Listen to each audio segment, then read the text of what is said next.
growth of the game. Yeah. I'm thinking of 2028 in the LA Olympics. Yeah. And the U.S. at home may have a tough time in basketball winning the gold medal based on the way the rest of the world, you're rolling your eyes at. Yeah, only because I think basketball is so strong in the United States. I think there's no way we should lose. All right, but it's not back to 84. It's No. not back to your teams, right? And that dominance. It has evolved. Okay, and watching those guys play for their national teams, It's all huge. it's great, right? It's all huge. That's basketball you probably love watching, Yeah, right? that's very genuine. That is no money involved.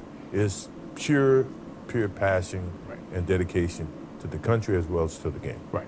What has that Olympic experience done for you? To me, it changed my name from Mike Jordan to Michael Jordan.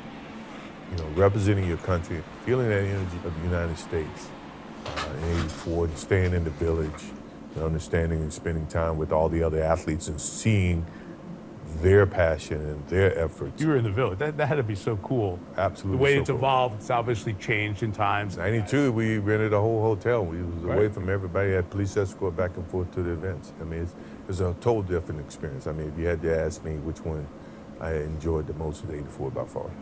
One thing that's never changed with sports fans is the debate about the GOAT.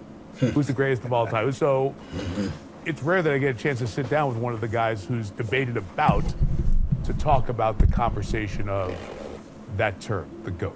Whole GOAT term is never going to be something that I ever will get high or low about. You know, it just doesn't exist for me. I never played against Oscar Robert or Jerry West. Would have loved to, absolutely loved to. Just as competitive as I am, you know, and I actually learned from them, you know, and we, you know, paved the road to the Kobe's and LeBrons, right?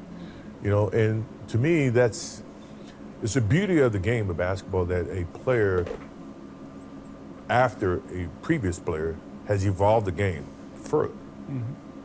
But don't then, in essence, this is where I look at it, you know, don't then now use that against the player that actually taught you the game or that you learned. Oh, man. And that's why I have a tough time. And, you know, look, I would love to have played against LeBron and, you know, Kobe in my prime. You know, I would love to have played, you know, against those guys. But we'll never be able to know that. Part of the marketing, part of the hype, part of the things that tries to elevate one generation above the other, I think it creates animosity.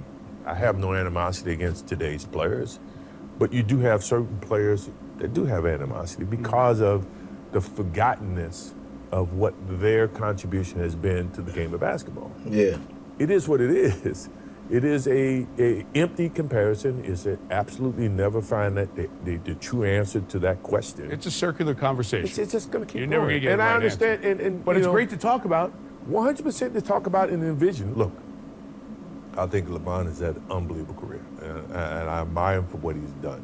You know, and Kobe as well as KD and all these guys who have played in this era. I think they've elevated the game of basketball tremendously. I just don't agree when you start, you know, trying to put one above the other. It doesn't work. It will never know. It creates more of a problem from, you know, not for me. I've never given it credence. But, you know, for other players who look for their existence within the generation of basketball. And we should always honor that. We should always preserve that. We should always, you know, reward that they paved the road for a lot of generations after that. And by doing that, you somewhat of a Jabbar. I mean, we'll change. So what you're saying is you paved the way for LeBron, huh? That's what you're saying. You paved the way for him. So LeBron being saying that he's the good. Like after I remember LeBron in an interview that his podcast, whatever, he says that after he won the championship with the Cavs, he felt like he was the GOAT. He know that's when he was the best player ever played the game. So now Michael Jordan just said that he paved the way for LeBron to play the game. So it's like LeBron, you gotta pay respect, and you should respect Kobe and them and MJ and them, you know. So I mean, Bill Russell had 11 championships. Yeah. I mean, how do you just push them in the corner and say, we ain't gonna think about you? Yeah. You know, we forgot about you. You know, that to me is where I get lost. He's the good. Michael Jordan is the good, bro. and he's very smart guy. You see how he answered the question when he says like that he paid the wave, and then he's, you know, the player that played before him paid the way for him, and he played the way he paved the way for the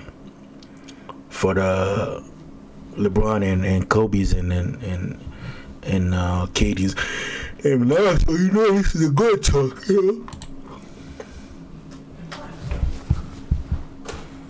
That was fun.